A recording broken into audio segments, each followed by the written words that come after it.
Alkisah, pada suatu sore ketika Abu Nawas pergi ke warung teh, kawan-kawan Abu Nawas sudah terlebih dahulu berada di sana. Ternyata mereka sengaja menunggu Abu Nawas. "Nah, ini dia Abu Nawas datang," kata salah seorang dari mereka. "Ada apa?" kata Abu Nawas sambil memesan secangkir teh hangat. "Kami tahu engkau selalu bisa melepaskan diri dari perangkap-perangkap Raja Harun ar-Rasyid. Tetapi kami yakin kali ini engkau pasti dihukum Baginda Raja bila engkau melakukannya," kata kawan-kawan Abu Nawas membuka percakapannya. "Apa yang harus aku takutkan?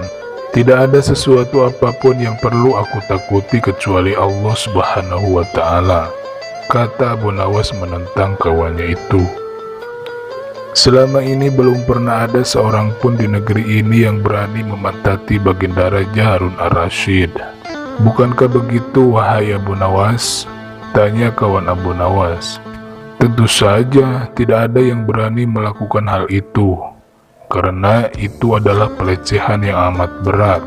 Siapa saja yang melakukannya pasti akan dihukum pancung," kata Abu Nawas memberitahu.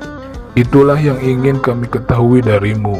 Beranikah engkau melakukannya?" tanya kawan-kawan Abu Nawas. "Sudah kukatakan bahwa aku hanya takut kepada Allah Subhanahu wa Ta'ala saja. Sekarang apa taruhannya apabila aku bersedia melakukannya?" tanya Abu Nawas balik. 100 keping uang emas. Selain itu, Baginda Raja harus tertawa pada saat engkau pantati," tantang mereka. Bukan namanya Abu Nawas jika tidak bisa menyelesaikan suatu masalah. Ia selalu menyanggupi tawarannya yang amat berbahaya itu dan kembali pulang ke rumahnya. Kawan-kawan Abu Nawas mulai merasa tidak yakin kalau Abu Nawas sanggup untuk memantati Baginda Raja dan membuat Baginda Raja tertawa. Karena tantangan ini sangatlah berat, maka kali ini Abu Nawas pun harus berhadapan dengan Algojo pemenggal kepala. Minggu depannya, Baginda Raja Harun ar-Rasyid akan datang mengadakan jamuan kenegaraan. Para menteri, pegawai istana, dan orang-orang yang dekat dengan Baginda pun diundang, termasuk Abu Nawas. Abu Nawas merasa hari-hari berlalu dengan cepat, karena ia harus menciptakan jalan keluar yang paling aman bagi keselamatan lehernya, yaitu pedang Algojo. Tetapi bagi kawan-kawan Abu Nawas, hari-hari terasa amat panjang, karena mereka sudah tidak sabar menunggu pertaruhan yang amat menebarkan itu. Persiapan-persiapan di halaman istana pun sudah dimulai. Baginda Raja menginginkan acara itu akan digelar dengan meriah.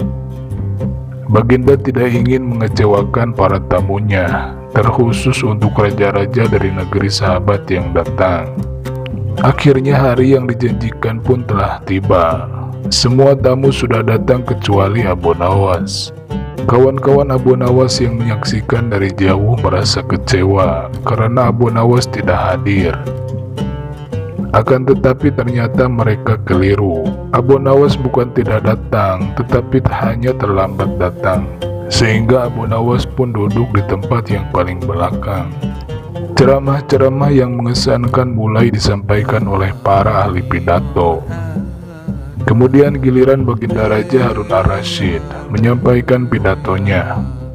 Setelah menyampaikan pidato, Baginda pun melihat Abu Nawas duduk sendirian di tempat yang tidak ada karpetnya. Karena merasa heran, Baginda pun bertanya, "Mengapa engkau tidak duduk di atas karpet, hai Abu Nawas?" kata Baginda Raja. "Paduka yang mulia, hamba aturkan terima kasih atas perhatiannya Baginda. Hamba sudah merasa bahagia duduk di sini," kata Abu Nawas. "Wahai Abu Nawas, majulah sedikit dan duduklah di atas karpet. Nanti pakaianmu kotor karena duduk di atas tanah," kata Baginda Raja menyarankan. "Ampun tuanku yang mulia, sebenarnya hamba ini sudah duduk di atas karpet," jawab Abu Nawas dengan santai. Baginda pun bingung mendengar pengakuan Abu Nawas. karena Baginda melihat sendiri Abu Nawas duduk di atas lantai. "Karpet yang mana yang engkau maksudkan, wahai Abu Nawas?" tanya Baginda Raja masih bingung. "Karpet hamba sendiri, tuanku yang mulia. Sekarang hamba selalu membawa karpet kemanapun hamba pergi," kata Abu Nawas seolah-olah menyimpan misteri. "Tetapi sejak dari tadi, aku belum melihat karpet yang kau bawa," kata Baginda Raja tambah bingung. "Baiklah Baginda yang mulia, kalau memang Baginda ingin tahu, maka dengan senang hati hamba akan menunjukkan kepada Paduka yang mulia," kata Abu Nawas sambil beringsut-ringsut ke depan. Setelah cukup dekat dengan Baginda Raja, Abu Nawas pun berdiri kemudian menungging menunjukkan potongan karpet yang ditempelkan di bagian pantatnya. Abu Nawas kini seolah-olah memantati Baginda Raja Harun al-Rasyid. Melihat ada sepotong karpet menempel di pantat Abu Nawas, Baginda Raja pun tak bisa membendung tawanya, sehingga beliau terpingkal-pingkal diikuti oleh para tamu yang datang. Menyaksikan kejadian yang menggelikan itu, kawan-kawan Abu Nawas pun merasa kagum kepada Abu Nawas. Mereka harus rela melepas 100 keping uang emas untuk Abu Nawas.